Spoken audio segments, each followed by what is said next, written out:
Pagkagising ko nga kaninang umaga, meron pa nga ditong isang hugasin sa lababo, hindi pa kasi hinugasan ng asawa ko pagkakain niya kagabi. Maaga nga kami kumain kagabi at ang asawa ko naman nasa trabaho pa, kaya ayan, nahuli nga siya sa pagkain kagabi. At nang mahugasan ko na nga yung hugasin sa lababo, eto nga't magsasalang na ako ng sinaing para sa baon ng anak ko at almusal niya. Meron na nga akong minarinate na manok at ipiprito ko na nga lang ito. Pinagbaon ko na nga din siya ng kalamansi at saka toyo para naman may sausawan siya. Tapos nung uminit ang mantika ay naglagay na nga din ako nitong manok. 2 pirasong hita nga itong isa ay uulamin namin at ang isa naman ay baon ng panganay ko. Nang maluto na nga ang isa, etong at pinaghain ko na itong panganay ko at binawas ko na nga lang siya ng ulam niya doon sa babaunin niya dahil hindi din naman niya yun mauubos. Pinaghanda ko na nga siya ng baon niya at etong at nilagyan ko nga rin ng yelo itong kanyang tumbler para naman malamig ang tubig niya. Nagkamali nga ako sa pagbili ng size ng tumbler dahil kinukulang nga daw siya sa tubig.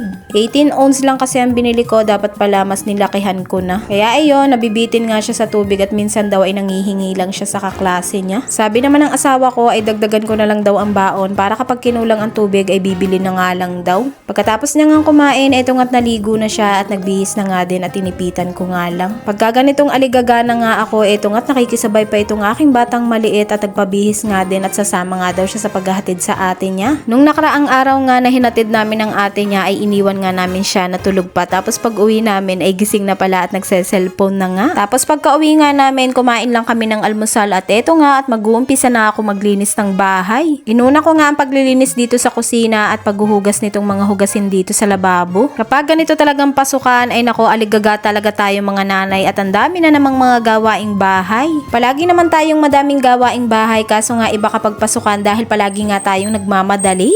Tapos ayun, kailangan nga natin gumising na maaga para nga maipaghanda ng almusal at babaunin ng mga anak natin. Pagkatapos ko nga maglinis sa kusina, eto naman mga labahin ko yung hinarap ko dahil puno na nga din itong laundry basket ko.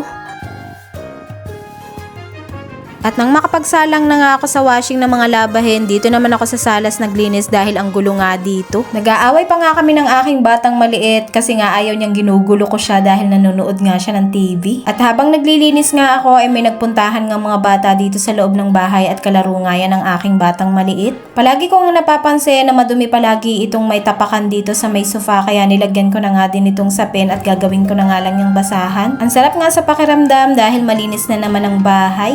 Pagkatapos ko nga maglinis sa salas, tinupi ko na nga din itong mga damit namin at tinanggal ko na nga ang hanger dahil gagamitin ko na nga. Ang sarap nga sa pakiramdam dahil ang aga ko nga natapos at ang aga ko rin matapos sa paglalaba. Kaya ayun, maaga nga din ako makakapagpahinga at pwede na nga ako magsipi maghapon. Char! Napaliguan ko na nga din ang bata akong maliit dyan, kaya wala na nga akong iisipin at uulamin na nga lang namin sa tanghalian ang iisipin ko. Kinahaponan, dumating na nga din ang pinakaaantay kong parcel at ito nga yung binili ko na non-stick pan. Akalain nyo 200 plus nga lang ang bili ko dito at 28 cm na nga din. Matagal ko na talaga gustong-gusto magkaroon ng non-stick pan, kaso nga lang hindi ko pa afford dahil medyo mahal nga. Tapos nakakita nga ako ng medyo mura, tapos ang gaganda pa ng mga reviews dito, kaya ito at napa-check out na nga din ako. Syempre hindi matatapos ang video na ito na hindi ko nga ito maitatry kung non-stick pan nga talaga. Kung gusto nyo nga din itry ay ilalagay ko na lang ang link sa may comment section at basahin nyo na nga lang ang mga reviews.